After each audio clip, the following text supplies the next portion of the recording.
One of the most beautifully difficult things about living abroad and leaving America, leaving the country that you are from, and on top of that, not doing it for a short time span, but doing it like everlastingly, like for multiple years. I've been in Africa for about 5 years now, and it's the best decision I could have made in my life. Hands down, for my marriage, for my family, for my business, for my health, for literally every aspect, for my spirituality, my relationship with the Most High of Abraham, Isaac, and Jacob. It is the best decision I've ever made. But as you can tell, I'm going to be in Australia soon. I'm going to be doing a speaking engagement in Australia. I received an email about 2 days ago. And, I was thinking about, oh, I saw a little coconut oil. I was thinking about, gosh, I need to get more speaking engagements. There's something about alignment where it's like, when you are so aligned, one, you're in the right place. Two, you're in the right relationship with the Most High Yah. You will think prayers that you didn't even register in your mind as prayers, and He will answer them. Literally hours later, somebody emails me and says, I'd love to interview you for my Australian audience. I love the way that you talk about copywriting. I love the way that you talk about business ownership and introversion and intentionality and ethical sales. And I'm like, great. So I look at her website. She's in Australia. We're doing a call this morning in about an hour and a half, okay? And so it's like, wow, I'm so honored and privileged to get to wake up. First of all, you just saw that view. These are my mornings. Right now, I'm in another room in our house, our mini mansion. If you don't know, we live in like a little coastal village of mini mansions. So every little area, or every little house, or I should say big house, every big house in this area on average has 5 to 7 bedrooms. It's rare to find a house in this area with only 2 or 3. We live in a 5-bedroom villa. It feels like Bali, but again, I'm in Africa. Man, the electricity is always on, the water is always on, like everything's always so good.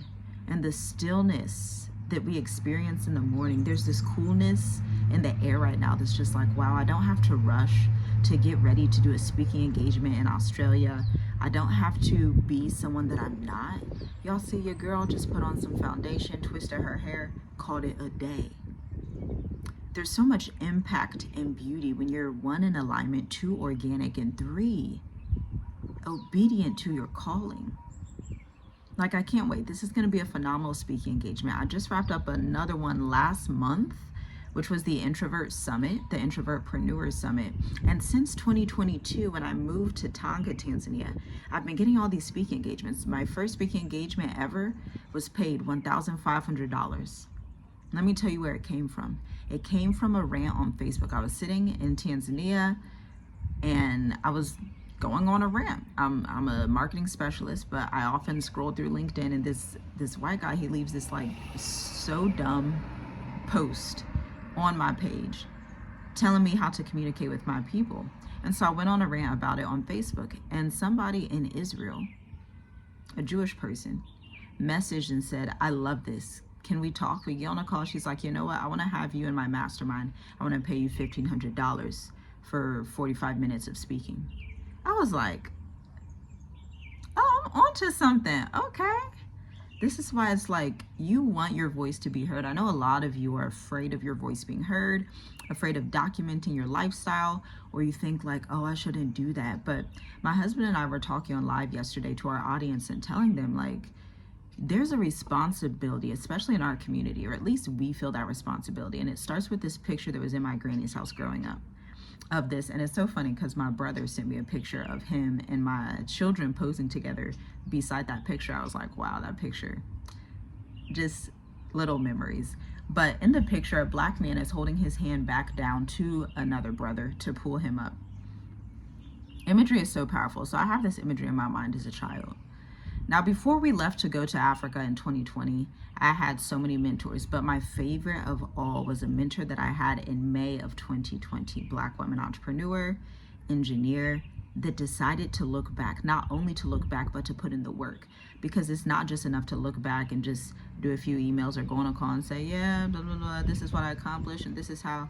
No, she took the time to produce curriculum, to care about the people that were coming behind her, The program was $2,500, and I was so thankful that she took the time to create this program for people like me that were coming behind her, for people maybe older than her that were coming behind her, because I'm like, if she would have not done the due diligence, and I know it took time, it takes time to create curriculum. I've created curriculum, I've edited curriculum for firms. It takes time. Video recording, copy editing, content writing, tests, quizzes, if you're adding those, worksheets, workbooks, then doing the calls, and there's a lot that goes into curriculum development and curriculum creation. But I was like, had she not been willing to serve at that high caliber and include all of the details, package it up in a pristine way, I would not be where I am today, just to be quite honest, because I've taken a lot of programs and courses and I've never been scammed. I've never wasted money on any of them because I know how to buy. I'm a smart person. I don't make dumb decisions.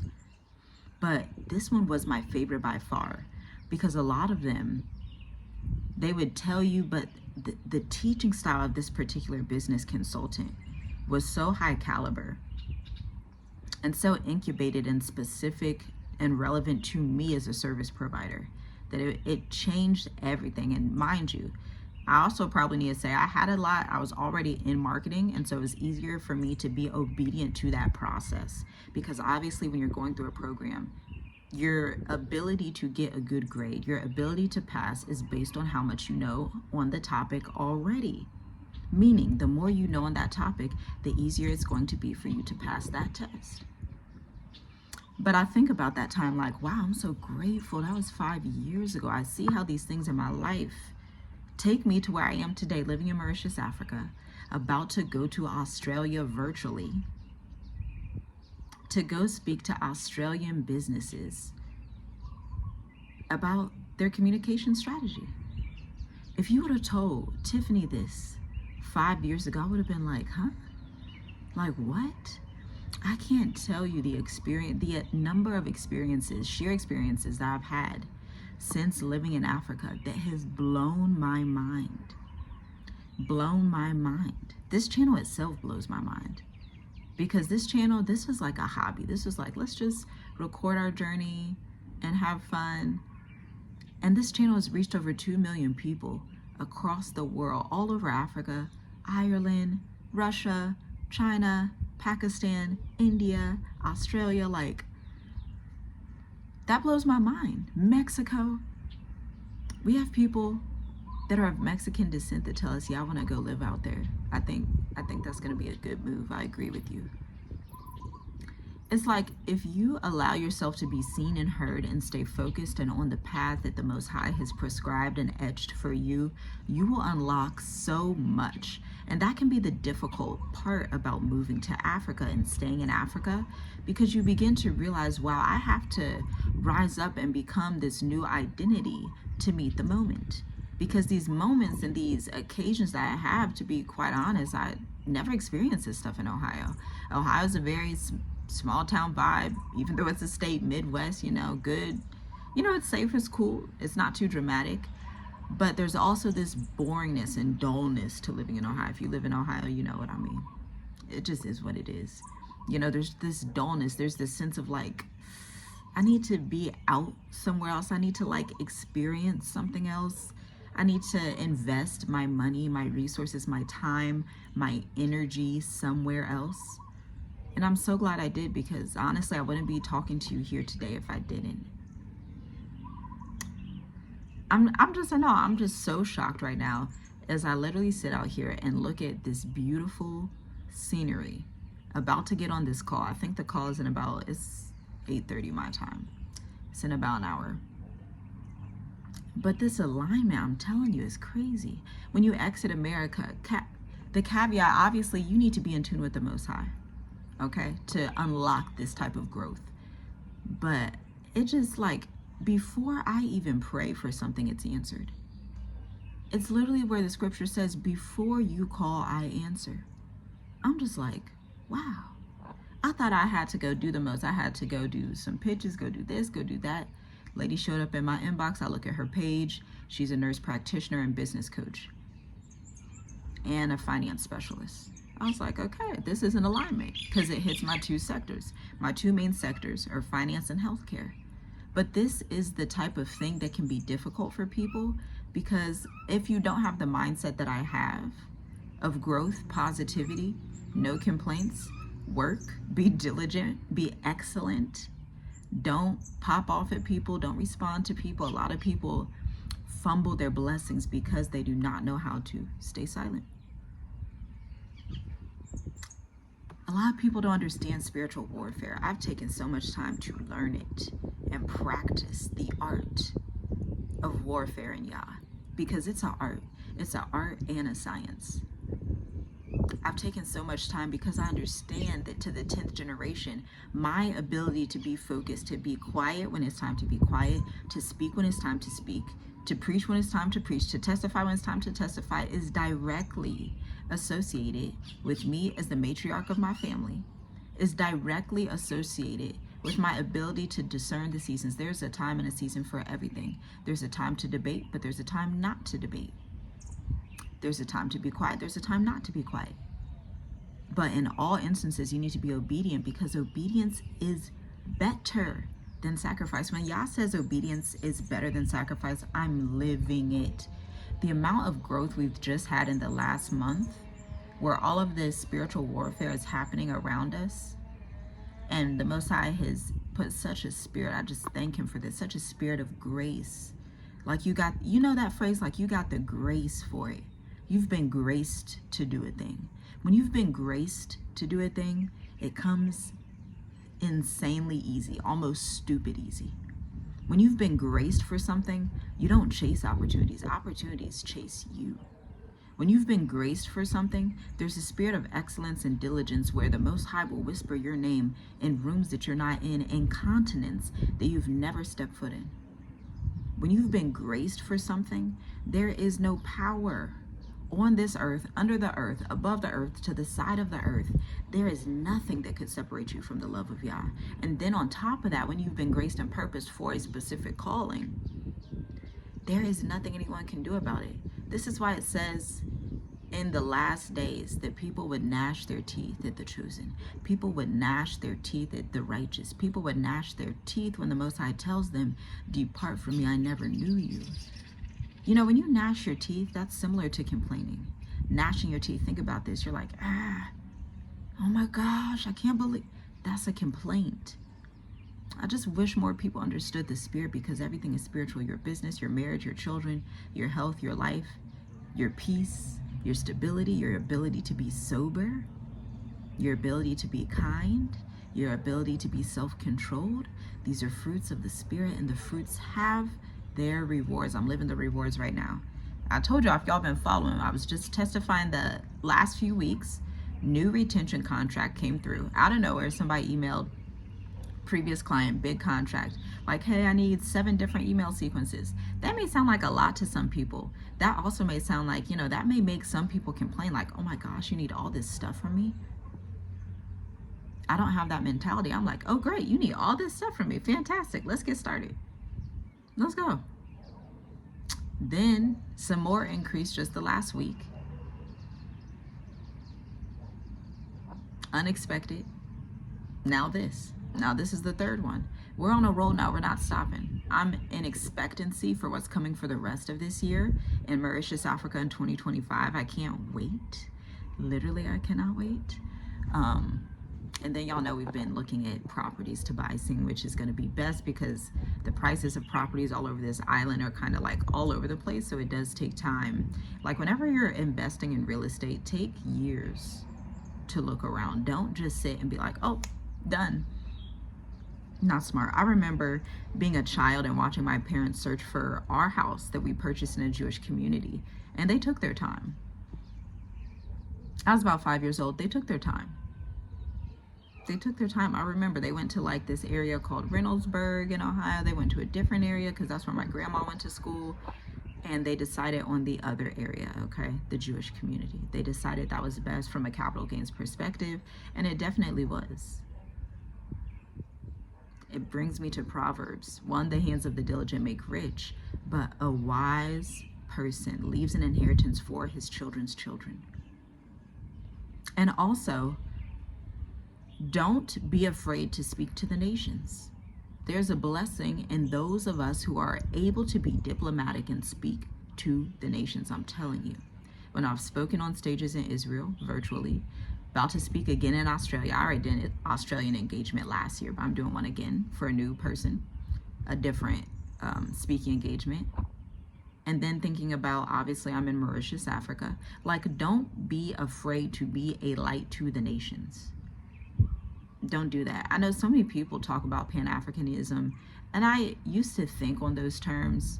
I'm still all for the unity of Africa, but I'm also for the unity of humankind, like all of humanity.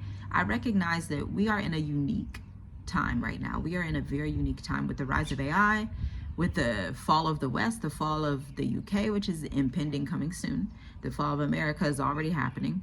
We are in a unique time where, according to scriptures, we have to be a light to the nations, period. This is why I'm the type of person, I will always put what is written in the scriptures above human opinion. You could be my friend, my best friend, my aunt, my uncle, an acquaintance. You could be someone I don't know. I don't care.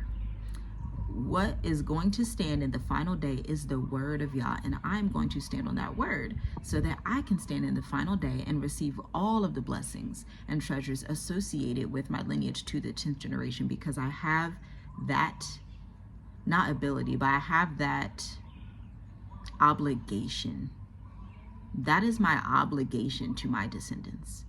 That is my rightful service as the matriarch of my family, being someone that understands, okay, this is going to go in the textbooks and history books of our lineages. Oh, grandma and grandpa so-and-so left the West, moved to East Africa, and then they traveled Mauritius, and then they ended up doing business in Dubai, and they would do all these things to prepare a place for us to the 10th generation. I understand lineage. I don't think the way most individuals think. I think in terms of lineage. I try to see things in the way the Most High sees them. The Most High does not deal with individuals. He deals with nations and lineages. He deals with blessings and curses associated with lineages. If more people would renounce the things on their bloodline and a spirit of truth, they would have an easier, more stable, peaceful life and mindset, and they would be less likely to complain. But complaints come from a lack of trust. And sometimes a lack of trust comes from a lack of belief, and a lack of belief comes from a lack of hope, and a lack of hope, because of the hope deferred, makes the heart sick. When you lack hope, you're like, I haven't seen the Most High move the way I want him to in my life. But the question is, have you moved the way he wants you to in his earth? People don't like that question. I like radical accountability. As y'all see on this channel, I always talk about being super, super heavily accountable, meaning I'm telling y'all, I will repent for things on my bloodline that I myself haven't did. But I will call them out because I'm sure somebody in my bloodline did it. I'll call them out. Somebody did it, even if I didn't do it. There's things I did, maybe I don't even understand that I did. So I speak to the Most High and say, Father, give me a quadruple portion of your mercy today. Give me the grace to have this today, because I understand the spirit realm and it has unlocked. I can't even put it into words what we're experiencing right now, the growth, the blessings, the increase associated with Deuteronomy 28, 1 through 14, where the Most High says, blessed are you in your field, blessed is your basket, blessed is your store, blessed is everything you set your hand to. You will lend to many nations and you will not borrow. You shall be the head only and not the tail. You shall be above only and never beneath. So that's what I leave you with today. Yeah, it can be hard in Africa. It can be difficult because you're going to have to be accountable. You're going to have to rise to the occasion, and you're going to have to give Yah all the praise. For a lot of people, that is the most dreadful thing that they can think of doing, because a lot of people would rather complain their way to blessings, but it does not work. You will complain your way to the lake of fire. Let that not be your portion. Let your portion be in the book of life that you testified of Yah, that maybe you did have something to complain about, but you didn't. Let it be that you were a positive, submitted person to the will of Yah in all seasons, not just when it's good, when it's bad, when it's neutral, when it's you don't know what's going on. Submit to Yahuwah in all seasons so you can be like a river planted by streams of living water. They give fruit not in some seasons, not in summer and spring, in all seasons. Shalom, shalom. I gotta get ready for this call. Gotta get ready for my day. I gotta do some website copy for Black Educators Amplified clients as well. Gotta do some emails. I gotta do the email strategy for a finance client as well later today. But shalom, shalom. I'll see you in the next video. Like, share, comment, and subscribe if you are someone that agrees with the way that the Most High says that we need to worship him and not complain. Shalom, shalom.